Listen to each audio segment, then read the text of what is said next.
வாழை இலை இல்லை கண்ணாடி பேப்பர் எதுனாலும் நீங்கள் எடுத்துக்கலாம். லைட்டாக எண்ணெய் தடவிட்டு இதை வச்சு தட்டிடுங்க.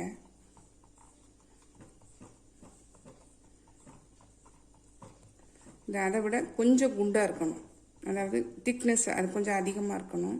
இப்போ நடுவில் வந்து ஹோல் போட்டுடலாம்.